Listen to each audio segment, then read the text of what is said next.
नमस्कार दोस्तों, एस्ट्रोलॉजर कपिल मिश्रा में आपका बहुत बहुत स्वागत है। आज मैं आपको बताने वाला हूं कि नाम से जाने लड़का लड़की की लव मैरिज होगी या नहीं। ये विषय आज मैं आपको बताने वाला हूं। यदि आपकी राशि 1 से लेकर 12 तक, मतलब राशि जो है उसमें केवल 12 अंक होते हैं, ये बात विशेष रूप से ध्यान रखिए। अब आपकी राशि में यदि यहां पर 4 अंक लिखा हुआ है, 4 अंक लिखा हुआ है, जैसे कि मैंने कल के वीडियो में बताया था, तो ये जो 4 अंक है ये सौम्य राशि है। और 4 अंक के बाद यहां आ जाएगा 5, 6, 7 और 8, 9, 10, 11, 12, 1, 2 और ये 3। अब आपको अपनी कुंडली देखना है और कुंडली में ये देखना है कि जो यहां पर या यहां पर त्रिकोण में या यहां नवम भाव में कौन सी राशि लिखी हुई है। अगर आपकी कुंडली कर्क लग्न की है और आपका चंद्रमा जाकर यहां पर मकर में बैठा, तो आपके लव मैरिज के योग बनेंगे। ये बात बिल्कुल संभव है, लेकिन क्या लव मैरिज होगी?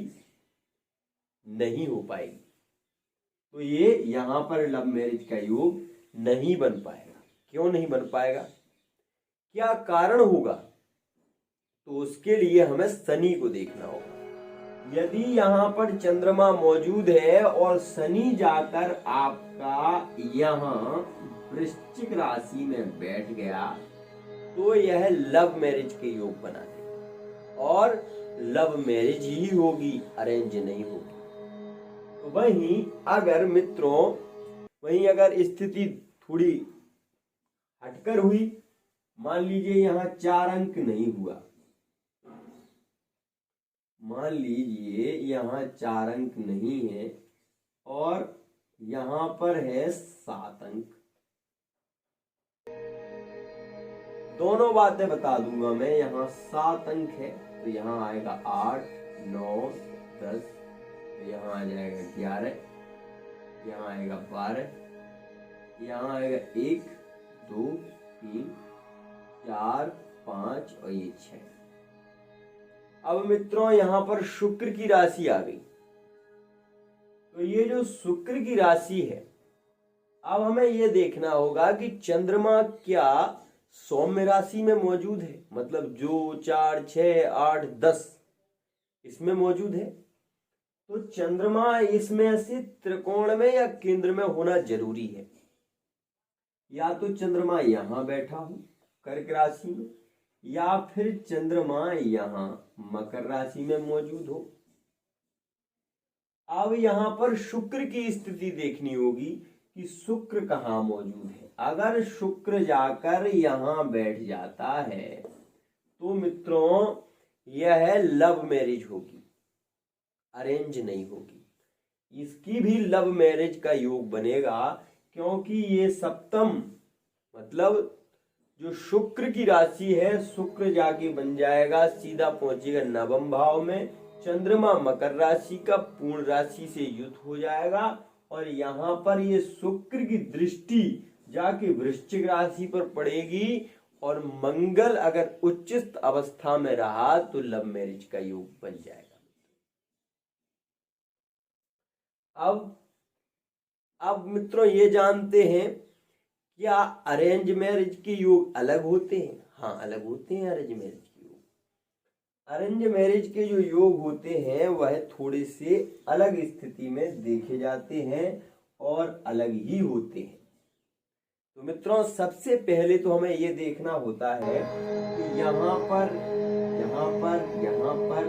मतलब केंद्र और त्रिकोण के जो भाव है उनमें यदि शुक्र चंद्रमा का योग बन रहा है तो लव मैरिज के योग ज्यादा बनते हैं, अधिक मात्रा में लव मैरिज के योग बनते हैं। वहीं अगर शुक्र यहाँ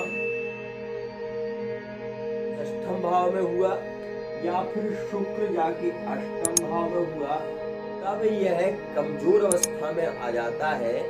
और या फिर वृश्चिक लग्न की कुंडली हुई, मतलब यहाँ 8 अंक हुआ और यहाँ जाके 7 अंक हुआ, और कोई ग्रह इधर बलवान ना हुआ, तो फिर अरेंज मैरिज होगी, लव मैरिज नहीं हो पाएगी। ये स्थिति होती है। तो मित्रों, ऐसी स्थिति कब बनती है? जब कुंडली में, एक की कुंडली में हो और दूसरी की कुंडली में भी यह स्थिति देखी जाए। तो नाम से कैसे पता चलेगा मित्रों? नाम से ही स्थिति होती है। चंद्रमा जहां बैठता है वो राशि होती है मित्रों। जैसे कि मैंने बताया आपको कि चंद्रमा इनका मकर राशि का है, तो इनका जो नाम है वो मकर राशि के आधार पर होगा। और मान लीजिए लड़के का नाम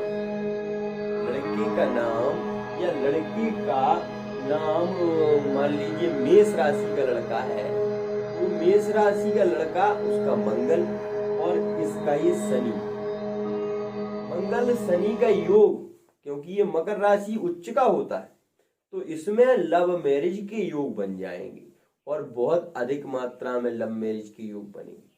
ये बात ध्यान रखिए। तो वहीं कब स्थिति, कौन सी ऐसी स्थिति होती है जिसमें लव मैरिज के योग ज्यादा नहीं बन पाते, और स्थिति में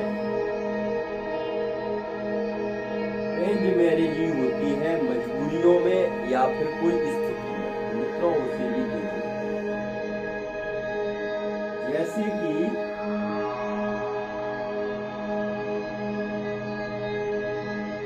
ये है कुंडली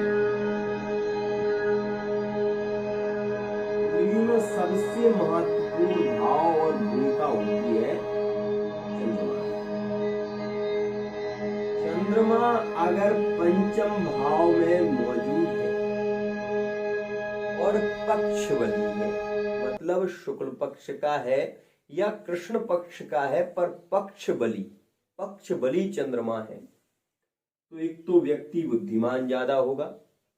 दूसरा, अगर यहाँ पर 6 अंक लिखा हुआ है तो यहाँ 9 आएगा, यहाँ पर 12 आएगा।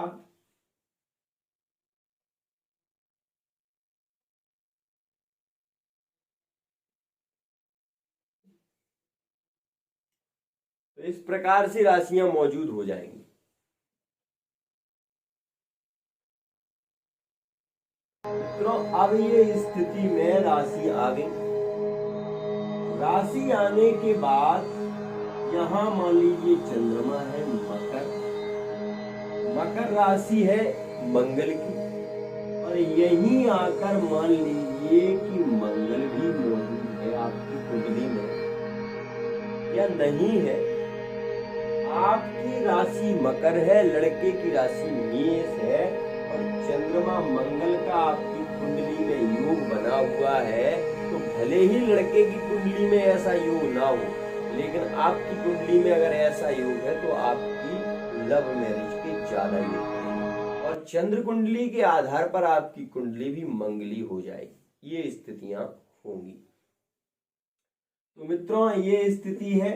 साथ ही नाम के आधार पर यदि हम देखें तो वो कौन सी राशियां हैं जो सबसे ज्यादा उग्र स्वभाव की मानी जाती हैं, क्रोधी स्वभाव की मानी जाती हैं? तो मित्रों, वो राशियां हैं, एक तो राशि है, जैसे कि मैं आपको बता रहा हूं कि ये 8 अंक की जो राशि है, ये इस राशि के जितने भी लड़के लड़कियां जो भी होते हैं, इनमें क्रोध विशेष रूप से पाया जाता है। तो वहीं एक राशि और मैं आपको बता देता हूं, जो कि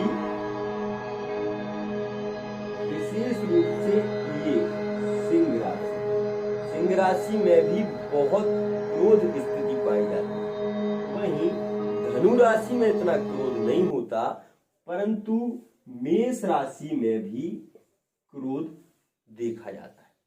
इन 3 राशियों में विशेष रूप से क्रोधी स्वभाव देखा जाता है, क्रोध इनमें होता है, और ऐसा भी देखा जाता है कि ये क्रोधी स्वभाव, परंतु वृश्चिक राशि में एक परिवर्तन होता है कि यह जल तत्व की अधिकता की राशि होती है, इसलिए इसे क्रोध तो होता है परंतु छुपा हुआ, मतलब क्रोध होता है परंतु वो शांत भी हो जाता है। परंतु मेष राशि और सिंह राशि, इनमें क्रोध और शासन दोनों ज्यादा होते हैं, मतलब इनमें शासन प्रिय यह राशि, एक तो इसको इस राशि के जातक को शासन बहुत प्रिय होता है, मतलब न्याय प्रिय चीज बहुत सही रहती है इस जातक के लिए। और दूसरी बात, इनमें संघर्ष इनका कभी कम नहीं होता, मतलब अगर ये किसी की तैयारी भी करें, मान लीजिए किसी को पाने का इनका विचार हो, तो ये उसमें इतने दृढ़ता के साथ में लगते हैं कि जब तक उस कार्य को पूरा न कर लें तब तक हार नहीं मानते। यह स्थिति इनकी रहती है। तो मित्रों, आज हमने जाना कि नाम से जाना कि लव मैरिज होगी कि अरेंज मैरिज। कल आपको मैं ये भी बताऊंगा कि नाम के नक्षत्र के आधार पर भी ये जानकारी दूंगा कि नक्षत्र से कैसे जाने कि आपकी लव मैरिज होगी या अरेंज मैरिज होगी। आज के लिए इतना ही। इसी के साथ वाणी को विराम।